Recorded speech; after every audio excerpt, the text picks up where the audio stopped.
Everybody, we're going to go over the 15U from this past weekend and then also from the whole season.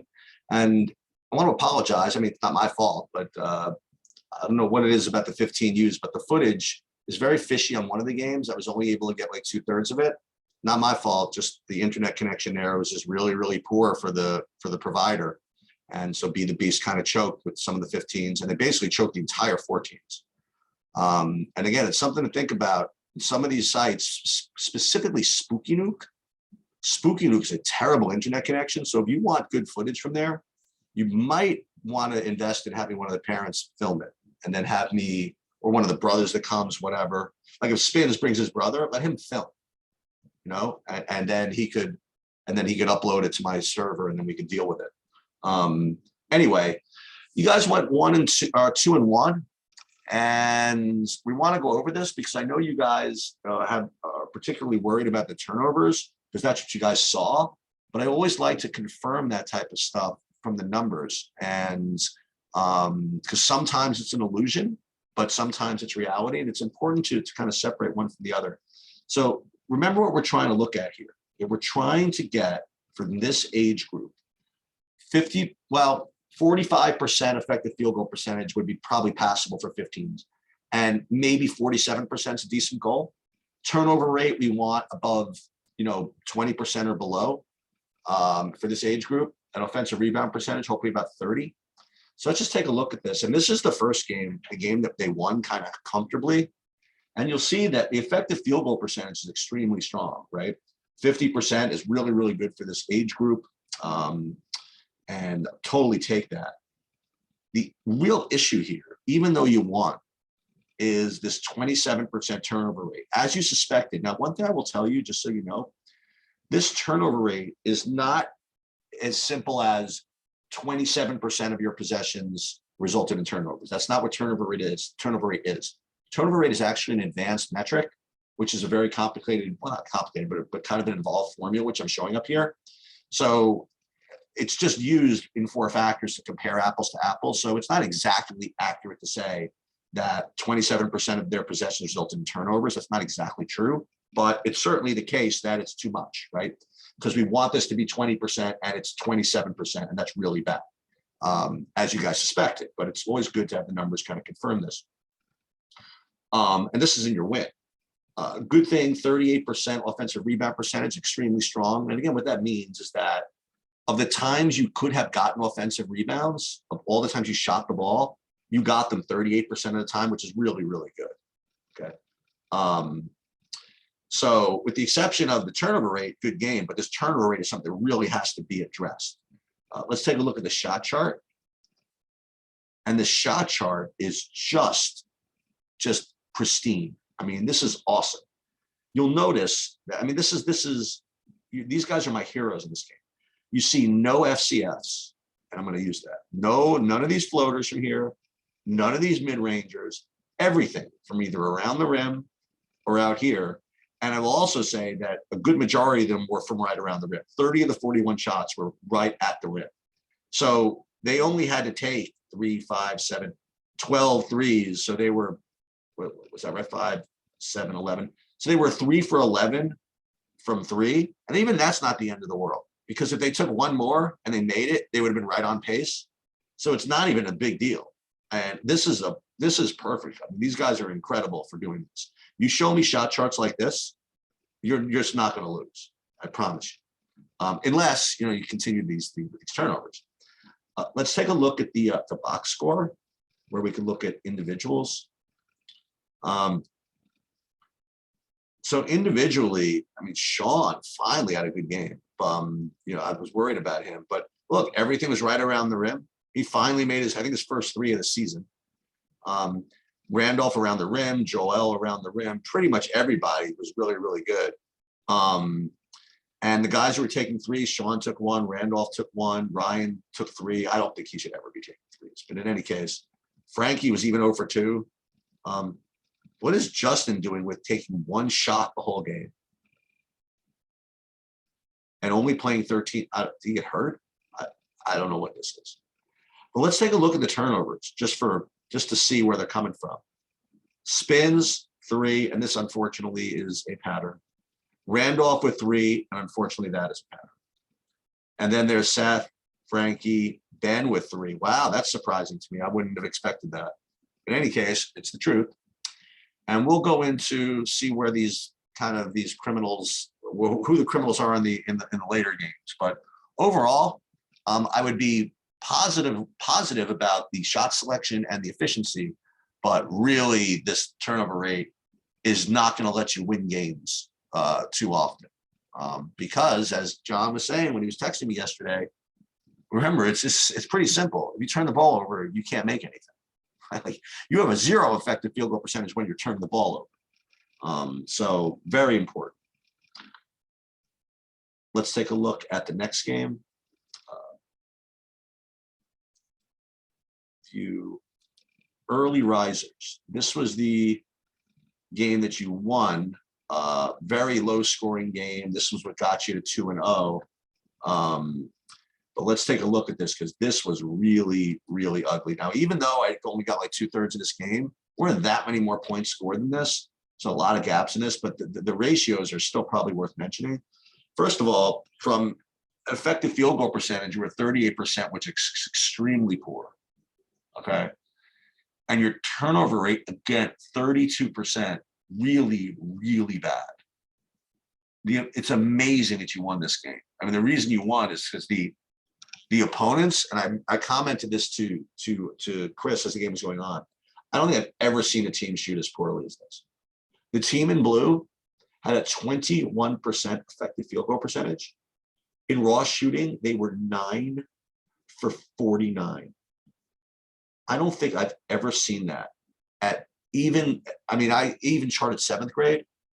And even when I had a 7th grade team, they would play these kind of cheating 8th grade gauchos teams, and we'd lose by 50. We still wouldn't be this bad.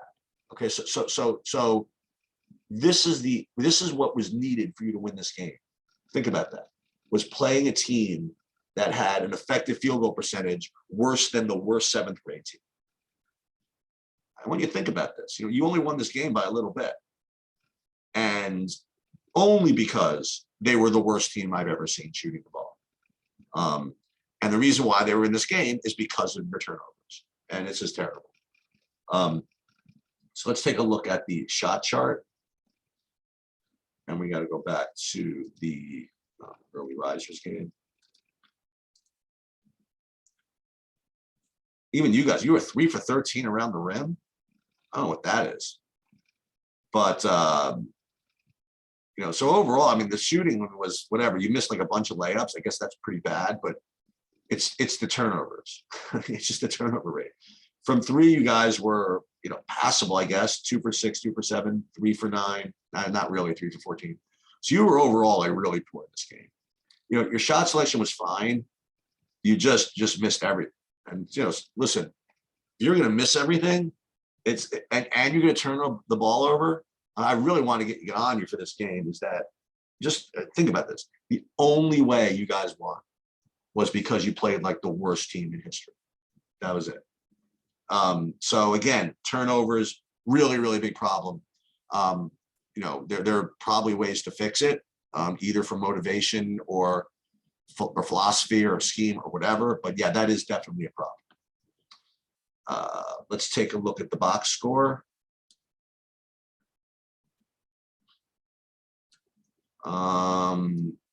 Anybody have a good game? Well, hey, Justin finally had a good game. Was 3 for 7 from 3. Everybody else was pretty awful. Let's look at the turnovers. Yeah, here's a problem. Another 3 for Spins, another 3 for Randolph. So these are going to be this is the problem. Let's just see. It's not everybody else is immune. Ben had another 2. Cole had another 2. Frankie had 2. And it's not as if this team you were playing was particularly good defensively. You know what I mean? You just kind of threw the ball away. But again, you could click through and look through those to get some more color on what types of turnovers those represent. Okay, and finally, let's take a look at the loss against Sure Shots, which was, that was a tough one.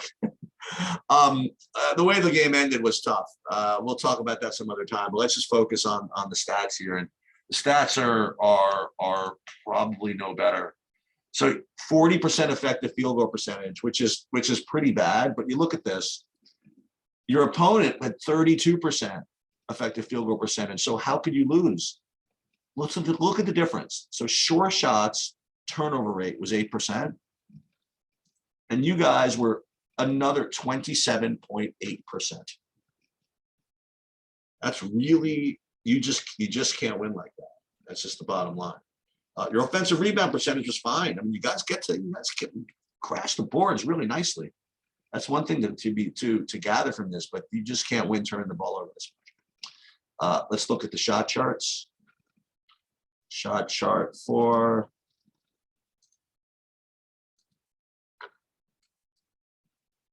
not CT Elite for short shots.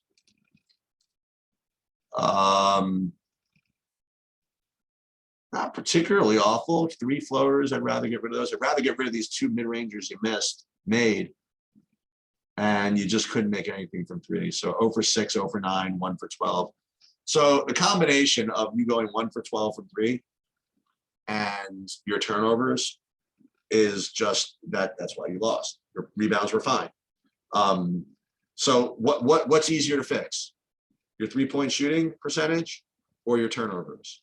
I would suggest that you guys are good enough from 3 overall that this would normalize, but the turnovers is something that you have to address. And I know, yeah, to Eric, tell me something I don't already know, but that's just the bottom line. Let's take a look at the box score from the game.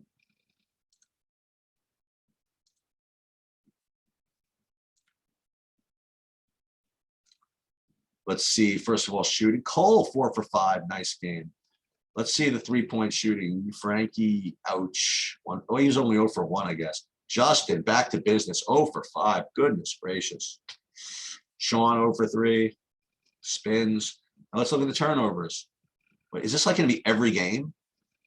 You got Randolph and Spins with 4 turnovers. Yeah, this is not good. And then Ben with another 3. Yeah, so, hey, listen, we've identified them. And you guys knew this instinctively, but I always like to just kind of confirm this with the numbers. And yes, you are 100% correct about all of this. Okay, so let's take a look now at the season and get a sense of this. Let's first, and I love doing this, I want to do a shot chart of the whole season and see where we're at. So first of all, your effective field goal percentage overall is not bad. I mean, it's pretty good, actually, 48%. Okay. I do think that you had a couple of cake games to inflate that, because you do only have, I think, 10 games total. But I think the effective field goal percentage is passable. What I'm not interested in is this stuff, and listen, I'm gonna beat my head about this, but you're 17 for 40 from in here. This is actually, you guys are better than almost every other team, because I think Spins is actually pretty good at these. And even from mid-range, you guys are not as bad as some of the other teams. It's still hopelessly unprofitable overall because you're shooting less than 50% from there. But obviously, the more at the rim you could take, the better. Aside from that, probably threes are going to be better options than these mid-rangers. But let's take a look at the stats and the box scores from all of these. The stats from the individually for the whole team. All season, boom. And we are going to group them by athlete. So what we're looking for is who's shooting 50% from 2, and who's shooting 33% from 3, because that's what you need. Okay, maybe a little less, right? If you want 47% effective field goal percentage, so maybe you only need 30% from 3 and 49% or so from 2. So we'll give them a little bit of a break. Let's take a look. First of all, from 3. Well, let's first do it from effective field goal percentage. Cole's only played a couple of games. Randolph is actually very, very strong overall, and Ben is really strong. because for the most part, these guys take really good shots. Ben's always at the rim, and we'll get to that. Let's take a look at who's doing well from three, for example. So Frankie, 8 for 23, 34%. I think that he's just as good as this. I think he's, I'm surprised he hasn't taken more, if you want to know the truth. And I think he's fine. Justin is only shooting 26% from three. It's got to be a little higher. I don't want to speculate why or what that is. Maybe he's just rusty or whatever you guys think. You guys know him longer than I have. You tell me that he's much better than this. I'll believe you. Listen, this is all I see. Spin should never be taking threes right now. 2 for 9. Sean is 1 for 12 from three. It's not the greatest sample size in the world, but it's certainly something to keep an eye on. Tell you what I like. I like Ben. Knows his role. He only has taken 1 3 the whole time. He loves to get to the rack. Okay. And as a result, he's 28 for 50 from 2. He's going to the right place. And he's also 14 for 19 from the line. And this is the guy, I'm telling you, that should be in the game all the time when you're running your offense. Because he's always turning the corner and he's always trying to finish. I really, really like his game with respect to this offense. Now, I don't know about the turnovers or whatever, but that's very important, what he does. Randolph, I don't know. Should he be taking threes? I don't know. I honestly don't know the answer. Turnovers. Want to talk about this? May as well. Turnovers for the whole team. Let's take a look. Spins and Logan, big surprise, and Frankie. This is, if you look at it per game, it's kind of hard to do this per game. Listen, I already proved that, you guys turn the ball over too much. And it's no accident it's no accident. Spins and Logan. It is kind of bizarre, right, that they have the most turnovers, considering that they're not the point guards. Usually it's the point guards that have it's usually the point guards and kind of like the selfish bigs or the selfish four-man that have the most turnovers. Spins just tries to do too much, I think. He tries to make that fancy pass a little bit too often. And this is my opinion. But Logan, I'm not sure. Again, I'm not sure where these turnovers come from. You could click through them and you know better than me. And that's what you could coach these guys on and say, listen, you have X amount of turnovers, and they're almost always from this situation, And this is a turnover ratio is not particularly bad, Actually, the one really poor one is Justin, but that's okay. Justin is not really an assist guy. You know what I mean? He doesn't really have the ball in his hands all that often. So I would prefer him if he's going to be just a spot shooter and not have this many turnovers though. And I'll tell you, Joel and Sean, I mean, this is what's going to be. I mean, the bigs, they're never going to have the great. Shouldn't say that, because I had some bigs that were smarter with the ball too. Yeah. So anyway, the turnover rate has got to be remedied, but I think you can do it. I do. I think that you could coach it. I think you could motivate it, and I do think that you could not say change the scheme, but you could be a little, you could be a little more. Have them be a little simpler with their actions, maybe when you're breaking it down in practice. I don't know. We'll see. That's it.